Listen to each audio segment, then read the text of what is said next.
حضرت عمر بن خطاب رضی اللہ عنہ بیان کرتے ہیں، رسول اللہ صلی اللہ علیہ وآلہ وسلم نے فرمایا، تمام اعمال کا دار و مدار نیتوں پر ہے۔ ہر شخص کو وہی کچھ ملے گا جو اس نے نیت کی۔ بس جس شخص کی ہجرت اللہ اور اس کے رسول کی خاطر ہوئی تو اس کی ہجرت اللہ اور اس کے رسول صلی اللہ علیہ وآلہ وسلم کی خاطر، اور جس کی ہجرت حصول دنیا یا کسی عورت سے شادی کرنے کی خاطر ہوئی تو اس کی ہجرت اس کی خاطر ہے جس کی خاطر اس نے ہجرت کی۔ مشکوٰۃ المصابیح حدیث نمبر 1۔ حضرت عمر بن خطاب رضی اللہ عنہ بیان کرتے ہیں، ہم ایک روز رسول اللہ صلی اللہ علیہ وآلہ وسلم کی خدمت میں حاضر تھے کہ اس اثنا میں ایک آدمی ہمارے پاس آیا جس کے کپڑے بہت ہی سفید اور بال انتہائی سیاہ تھے۔ اس پر سفر کے آثار نظر آتے تھے، نہ ہم میں سے کوئی اسے جانتا تھا، حتیٰ کہ وہ دو زانو ہو کر نبی صلی اللہ علیہ وآلہ وسلم کے ساتھ بیٹھ گیا اور اس نے اپنے دونوں ہاتھ اپنی رانوں پر رکھ لیے اور کہا، محمد صلی اللہ علیہ وآلہ وسلم اسلام کے متعلق مجھے بتائیں۔ آپ صلی اللہ علیہ وآلہ وسلم نے فرمایا، اسلام یہ ہے کہ تم گواہی دو کہ اللہ کے سوا کوئی معبود برحق نہیں، اور یہ کہ محمد اللہ کے رسول ہیں۔ نماز قائم کرو، زکوٰۃ ادا کرو، رمضان کے روزے رکھو، اور اگر استطاعت ہو تو بیت اللہ کا حج کرو۔ اس نے کہا، آپ نے سچ فرمایا۔ ہمیں اس سے تعجب ہوا کہ وہ آپ سے پوچھتا ہے اور آپ کی تصدیق بھی کرتا ہے۔ اس نے کہا، ایمان کے بارے میں مجھے بتائیں۔ آپ صلی اللہ علیہ وآلہ وسلم نے فرمایا، یہ کہ تم اللہ پر، اس کے فرشتوں، اس کی کتابوں، اس کے رسولوں اور یوم آخرت پر ایمان لاؤ، اور تم تقدیر کے اچھا اور برا ہونے پر ایمان لاؤ۔ اس نے کہا، آپ نے سچ فرمایا۔ پھر اس نے کہا، احسان کے بارے میں مجھے بتائیں۔ آپ صلی اللہ علیہ وآلہ وسلم نے فرمایا، یہ کہ تم اللہ کی عبادت اس طرح کرو گویا تم اسے دیکھ رہے ہو، اور اگر تم اسے نہیں دیکھ سکے تو وہ یقیناً تمہیں دیکھ رہا ہے۔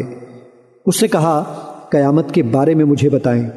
آپ صلی اللہ علیہ وآلہ وسلم نے فرمایا، مسئول اس کے متعلق سائل سے زیادہ نہیں جانتا۔ اس نے کہا، اس کی نشانیوں کے بارے میں مجھے بتا دیں۔ آپ صلی اللہ علیہ وآلہ وسلم نے فرمایا، یہ کہ لونڈی اپنی مالکہ کو جنم دے گی، اور یہ کہ تم ننگے پاؤں ننگے بدن تنگ دست بکریوں کے چرواہوں کو بلند و بالا عمارتوں کی تعمیر اور ان پر فخر کرتے ہوئے دیکھو گے۔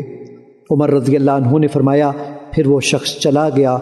میں کچھ دیر ٹھہرا، پھر آپ صلی اللہ علیہ وآلہ وسلم نے مجھ سے پوچھا، عمر کیا تم جانتے ہو سائل کون تھا؟ میں نے عرض کیا، اللہ اور اس کے رسول بہتر جانتے ہیں۔ آپ صلی اللہ علیہ وآلہ وسلم نے فرمایا، وہ جبریل علیہ السلام تھے، وہ تمہیں تمہارا دین سکھانے کے لیے تمہارے پاس تشریف لائے تھے۔ مشکوٰۃ المصابیح حدیث نمبر 2۔ حضرت ابو ہریرہ رضی اللہ عنہ نے اس حدیث کو کچھ الفاظ کے اختلاف کے ساتھ روایت کیا ہے۔ اس حدیث میں ہے، جب تم ننگے پاؤں ننگے بدن بہرے گونگے لوگوں کو ملک کے بادشاہ دیکھو گے، اور یہ وقوع قیامت 5 چیزوں میں سے ہے جنہیں صرف اللہ ہی جانتا ہے۔ پھر آپ صلی اللہ علیہ وآلہ وسلم نے یہ آیت تلاوت فرمائی، بے شک قیامت کا علم اللہ ہی کے پاس ہے اور وہی بارش نازل کرتا ہے۔ مشکوٰۃ المصابیح حدیث نمبر 3۔ حضرت ابن عمر رضی اللہ عنہ بیان کرتے ہیں، رسول اللہ صلی اللہ علیہ وآلہ وسلم نے فرمایا، اسلام کی بنیاد 5 چیزوں پر رکھی گئی ہے، گواہی دینا کہ اللہ کے سوا کوئی معبود برحق نہیں، اور یہ کہ محمد صلی اللہ علیہ وآلہ وسلم اس کے بندے اور اس کے رسول ہیں، نماز قائم کرنا، زکوٰۃ ادا کرنا، حج کرنا اور رمضان کے روزے رکھنا۔ مشکوٰۃ المصابیح حدیث نمبر 4۔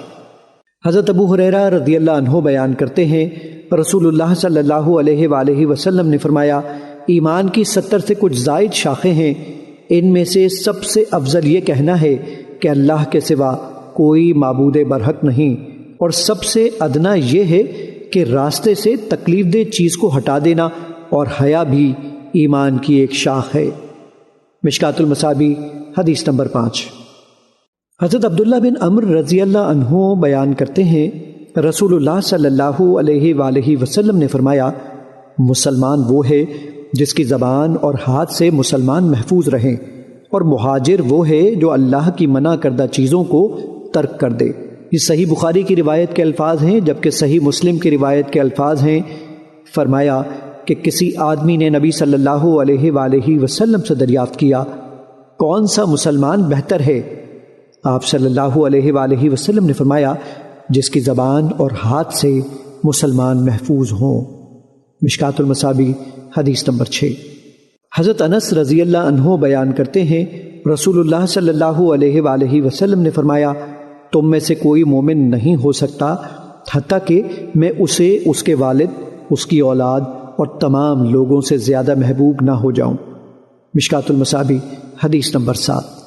حضرت انس رضی اللہ عنہ بیان کرتے ہیں، رسول اللہ صلی اللہ علیہ وآلہ وسلم نے فرمایا، جس شخص میں 3 خصلتیں ہوں اس نے ان کے ذریعے ایمان کی لذت و حلاوت کو پا لیا۔ جس کو اللہ اور اس کے رسول سب سے زیادہ محبوب ہوں، جو شخص کسی سے محض اللہ کی رضا کی خاطر محبت کرتا ہو، اور جو شخص دوبارہ کافر بننا اس کے بعد کہ اللہ نے اسے مجھ سے بچا لیا ایسے ناپسند کرتا ہو جیسے وہ آگ میں ڈالا جانا ناپسند کرتا ہے۔ مشکات المصابیح حدیث نمبر 8۔ حضرت عباس بن عبد المطلب رضی اللہ عنہ بیان کرتے ہیں، رسول اللہ صلی اللہ علیہ وآلہ وسلم نے فرمایا، جو شخص اللہ کے رب ہونے، اسلام کے دین ہونے اور محمد صلی اللہ علیہ وآلہ وسلم کے رسول ہونے پر راضی ہو گیا، اس نے ایمان کی لذت کو پا لیا۔ مشکات المصابیح حدیث نمبر 9۔